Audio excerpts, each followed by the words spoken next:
Man, excited to talk about pretty much everyone's least favorite football game of the season. I know, right? So like we were in the Discord earlier today talking about it, and like even like so Steve Boynton in the chat, one of our like biggest supporters on the stream, said it's gonna take a little bit of kind of talking him into playing this slate. And I was the same way last year, man. Like this is like I don't know, like so it's my second year doing it. I had a lot of fun doing it last year, so I was planning on playing this all along, just like having that week in between the Super Bowl. It's actually something to kind of look forward to from a DFS perspective now. But yeah, man, what made you want to do this article? Did Friedman just make you do it, or what happened? Yeah, I think you pretty much nailed it there. But no, it is interesting. This you mentioned it before how last year we had the two-game kind of slate. It was intertwined with the Super Bowl, which really made things kind of confusing to figure that out. But this year, for just to be a showdown slate, a little more opportunity, I think, just to dig into the game. Why do people hate the Pro Bowl so much? And outside of Friedman making you do this article, what was so interesting to you about it? Well, it's not football, man. I mean, it's, we call it the Pro Bowl, but there's brand new rules in this, and it barely even resembles football. I mean, I think Friedman wrote the article last year for Labs, and like his kind of good line I thought was the Pro Bowl is exhibition of a sport resembling football. And that's all it is. I mean, all the kind of stuff we take for granted in a normal DFS game, running backs are your workhorses, defenses, you're looking for pressure and sacks and all this. It just doesn't apply as much here because there really is a full new set of rules that we got to understand and kind of take advantage of. But with that in mind, once you do kind of dive into it, you get over your kind of uncertainties about it, learn a little more about the game. There definitely are some edges in this slate that I'm interested in exploiting. So you mentioned how it's like not real football. Like the first thing in your article is you talk about like some of the differences. Like so the teams have 2 timeouts per quarter. Any unused timeouts can actually be like carry over to the second and fourth quarters. Like talk about at least like a couple of these other rule changes that are a little bit different. Because again, your first sentence, the Pro Bowl is not cool. I kind of agree, but it's still like it's got these weird kind of quirks to it that I think is kind of interesting. Yeah, they did a bunch of different things. Like you said, the timeouts and a lot of them and the clock too are just meant to kind of speed up the pace of play, do some different things with that. For example, there's 2-minute warnings at the end of every quarter, and the clock actually doesn't stop on like incomplete passes if it's not underneath the 2-minute warning. So there's some things like that you'll notice throughout the game. No kickoffs, but the key rules that I think we can try to focus on for DFS is formationally and schematically. They're really strict about what they allow offenses and defenses to do. Offenses must have a tight end on the field at all times. It's a crazy rule. I don't know. Like, how does that even come about? Like, I don't get it. Like, why? I guess so that they have to be in the game. There's not just like constant like 3 wide formations with wide receivers and not enough tight ends. Like, I'm never. I guess like that's so absurd. I know, man. I really can't explain it. It looks like they made all these rules like 5 years ago, kind of Yeah. before our new modern football kind of sprung up a little bit, because the defenses have to be in a 4-3 defense all the time. Mm-hmm. And I mean, Nick, like if you watch any football game, you're going to see a slot corner defenses in nickel with 3 cornerbacks, 2 safeties. You're going to see that way more than you're going to see a 4-3 defense, which was the norm as recently as 5 years ago, but just isn't the case. So when you take those two kind of rules and tie them together, you're now going to get some of the best tight ends in the league like running up against linebackers that probably got the Pro Bowl more based on their sack totals and kind of tackles for a loss ability than coverage anyway. So then the last thing with the defense is not only are they restricted in their formations, but they literally can't blitz. They can only run man coverage, press man, and cover 2. So I mean, it's like I don't know what would happen if a defense rolls a cover 3, one play, like are the refs going to penalize them or something? Yeah. I don't quite get that, man. But yeah, it's set up very well for tight ends, passing game in general. And just the last thing is the goalposts are actually much tighter. I think it goes from 18 feet to 14 feet for the Pro Bowl. So kicking in general is pretty much decentralized. They're not trying to watch too many kickers go crazy. So if you were used to playing kickers on your showdown slates, I would advise not to do that this week. Yeah, like Showdown, like the kicker, like I like kind of I dove into Showdown later in the season than probably most did because I wanted more time to kind of research it and actually have an approach for it. But yeah, like the ownership on kickers gets pretty high just because they're some of the cheapest guys. But it sounds like in the Pro Bowl, like just the fact that they're changing the width of the field goals pulse is just like so much different for sure. But also at the same time, like guys are probably going for on fourth downs a lot more often as well, right? Yeah, for sure. And I mean, again, just if you think about if you watch a couple Pro Bowls, I mean, you see it's not 100% serious among these players. You can see a lot of, Richard Sherman, I remember had like a reverse, go from negative 25 yards. Travis Frederick, the Cowboys center, had a carry a couple years ago. I mean, it's an absurd game, and coaches, are not out there to kind of trot their kicker out there again and again and again. So that is some, parts where that should make it more exciting. But we got to remember, I mean, these are offenses that have had 3 practices together at the most. So it's the defense, while they are kind of hand-tied a little more than usual, still not the best environment for offenses either. Yeah, we were talking about before we jumped on, like if you play this slate, doesn't mean you have to watch the game. It's kind of like when you play Blake Bortles, right? Like you don't have to. You probably shouldn't watch the game at that point. But yeah, a couple of just other rules that you had here. So each quarter has a 2-minute warning. Possession changes after every quarter. That's kind of weird. There's no kickoffs. That makes some sense though, as far as the injury perspective of that. So yeah, there's just a bunch of kind of like different, like, so the Pro Bowl kind of plays shorter and faster just because the clock stops if the offense does not gain at least 1 yard on the play. Incomplete passes do not stop the clock, so it does go a little bit faster, which is nice. So yeah, there's a couple kind of nuances that probably don't directly affect fantasy. The one with man coverage, I guess if you're looking at these wide receivers, like, would you prefer to play guys that are better at separating its man coverage, or is it just the Pro Bowl and it's still so relaxed that it probably doesn't matter anyway? Yeah, I think probably the latter. I mean, ideally, probably man, but it's just tough to tell on this. In general, though, like, we want to focus on these passing games because it's really just ridiculous how little they run the ball in these things. Since 2014, there's only been 3 rushing touchdowns in these games. I mean, it's crazy. Mark Ingram's the only guy to even clear 50 rushing yards. Meanwhile, we've seen 26 different guys get over 50 receiving yards. So, we'll get more into specific wide receivers and tight ends later, but in general though, like, just look at those guys and then look at Alvin Kamara and Tariq Cohen as your kind of receiving running backs as the guys to focus on. As I was progressing through reading this last night, the main thing that kind of stood out to me is how random the Pro Bowl is. So, like, a couple of these names, shout out Mans, Pete Manzanelli. Mans. Kyle Juszczyk apparently had led all fantasy backs in scoring with 51 yards on 3 carries and 5 catches last year. Like, is that the kind of stuff that we have to look forward to? Yeah, man, it's absurd. I mean, I mentioned earlier, like, Richard Sherman, Travis Frederick, you're going to see non-offensive guys like getting carries in this game. I mean, in addition to Juszczyk, who balled out in 2017, John Kuhn, the old Packers fullback, he led his team in rushing in 2015. We had Alfred Morris, who, is like the epitome of never catches passes. He led his team with like 4 receptions for 69 yards back in 2014 through the air. I mean, it's just an absurd game. And again, I mean, this is only 5 years of data I was working with, and it's, one game in these new rules. So it's like, even before you just look at the game and how crazy stuff is during the game, just, only having 5 of these things to go off of just makes it that much more random as well.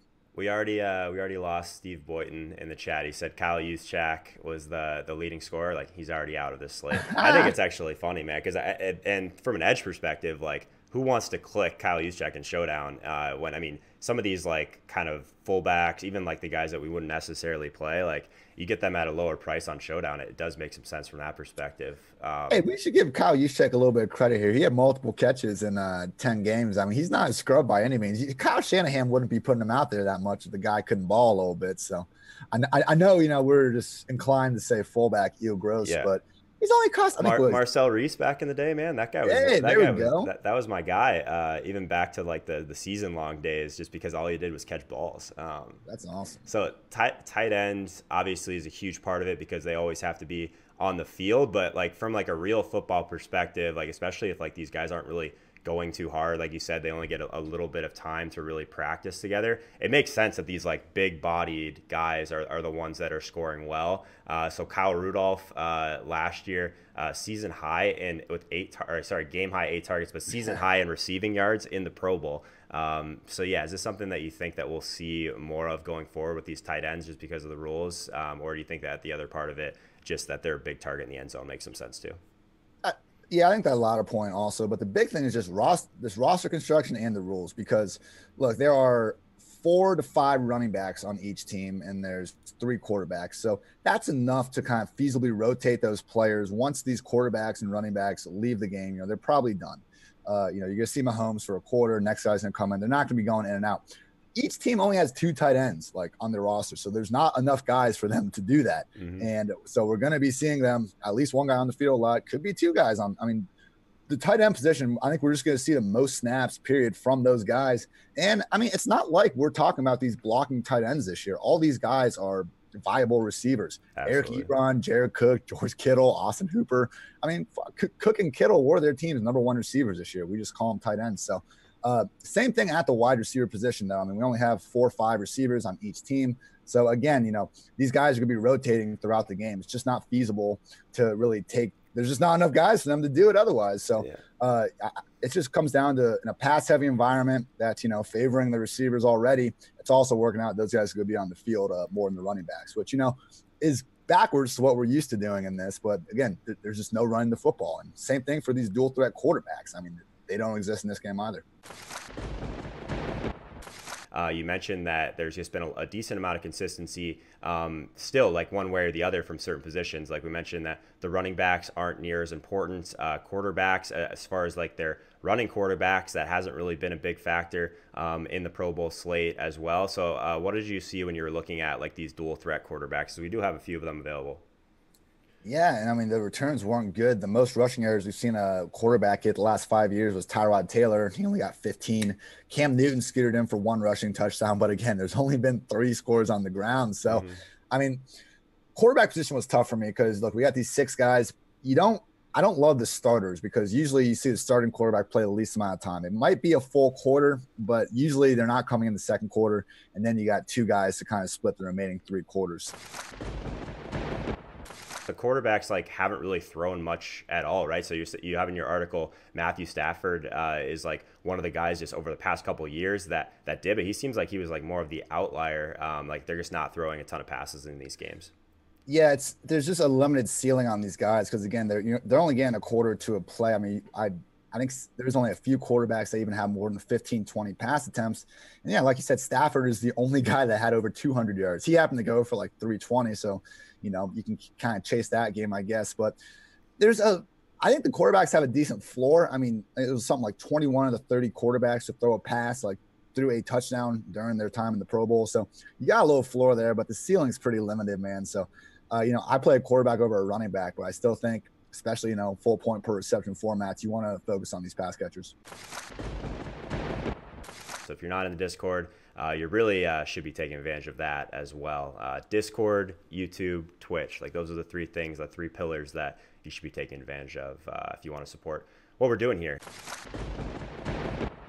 So yeah, running the ball, clearly not the priority, but just like receiver, we do see some kind of normalcy from what you've been saying. So like, I guess the biggest thing that stands out to me is there's not as many tight ends on the roster as the wide receivers. So just like by default, there's going to be less targets going around with not a lot of pass attempts. Is that accurate? Yeah, and I think we saw this all year during the season too, but I feel like tight ends in general are just discriminated against with DraftKings pricing. George Kittle is only 5,600. They're always like 1,000 cheaper than they should be. Yeah, and like Travis Kelce all year was like 7,000. It's like that's the you know, respect to Tyreek Hill obviously, but like Kelce had more targets. He was the Chiefs' #1 receiver, and he was just priced way down because he happens to be called a tight end. I mean, you know, we had the big Jimmy Graham debate like 5 years ago. I seriously think, you know, if you just change Jimmy Graham's from a tight end to a wide receiver, he'd cost 1,000 more on DraftKings. So it's just how they do it. And with that said, like Austin Hooper, 1,800. This guy's going to play 50% of the snaps. We've seen him make big plays. I mean, you know, I'm not saying these quarterbacks are going to feed him as often as Matt Ryan did some of those games with his 10, 12 plus targets. But for that cheap, I mean, you can, you know, load up, go get your Jujus, go get your, you know, awesome receivers and just throw in a Hooper. Because, yeah, I mean, we were talking earlier, I was saying, you know, don't worry about these kickers. Like, don't worry about the kickers because they're more expensive than these tight ends that are going to be on the field way more. So there's just so much value there. And I mean, Jared Cook, 2,800, that's crazy too. So, you know, load up on these guys or just put one in and you have pretty much flexibility to do whatever else you want with your lineup. Crazy, man. So like looking at, so you were saying about Doug Martin and LaShawn McCoy joined Cam Newton as the only players with the rushing touchdown in the last 5 seasons. So like these guys like literally like aren't even touching the ball around the goal line. There's just not enough running around that area. Like that's crazy because I would imagine, like, I haven't looked a ton of pricing yet, but are these running backs just priced like way kind of what they should or above what they should be relative to like how much they're going to actually touch the ball? Yeah, man, it seems like the pricing definitely didn't adjust as much as it needed to for this slate. Just, I mean, if you've watched the Pro Bowl a few times, I mean, just watch the line play in general, and you can tell. I mean, these linemen don't want to go trying to drive the defensive lineman 4 yards off the ball. I mean, everyone's there just to not get hurt, go get their paycheck, have fun. So that does, line play is easily the most physical part of football. Those guys are not trying to get hurt. They're not trying to kill each other. And running plays are usually kind of the easiest way to cause that kind of mosh pit in the middle. So it's much easier just to, pass block. And I think these defensive ends and stuff are going to kind of be playing the pass most downs anyway. I am interested, though. I don't hate playing these defenses on showdowns. Yep. Kind of a contrarian play, because it hasn't been this kind of high scoring affair in recent history as much as we were growing used to. Something like, I think 12 of the 13 Pro Bowls from like 2000, 2012 had at least 50 points scored in the game.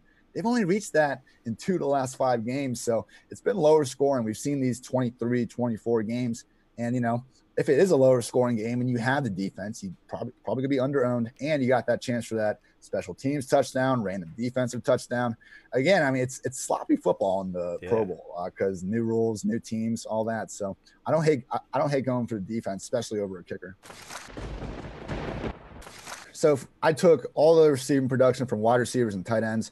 Wide receivers, like, obviously more total targets, more total production, but tight ends have actually scored more receiving touchdowns than wide receivers in the Pro Bowl over the last 5 years. Yeah. And then if we go, just per player, because again, there are more wide receivers than tight ends, it's the tight ends are being targeted more. We're seeing tight ends average 5.2 targets per game, wide receivers only 4.7. So, I mean, they've legitimately outscored wide receivers on a per player basis in these matchups. So, and again, I mean, some years you see more blocking style tight ends in there, but that's not the case this year. All these guys can ball. So tell the people what's the difference between these two charts that you have here, with just looking purely at some of the production, but then the second chart as well is a little bit different but similar. Yeah. So I want to show on that first one, that's just all sum of production. I mean, the wide receivers are gaining more total yards than tight ends just because there's more of them. And, we do see on a more macro scale, quarterbacks are going to target their wide receivers more than their tight ends. But again, if we go more per game, per player, individual, we see that it's much tighter when we're not looking at the entire position. So it's just a no-brainer to me, really, man. I mean, it's weird to have the tight end go from kind of being ignored in normal DFS to becoming the absolute focal point of the Pro Bowl, but I think that kind of sums up why this is such a weird game.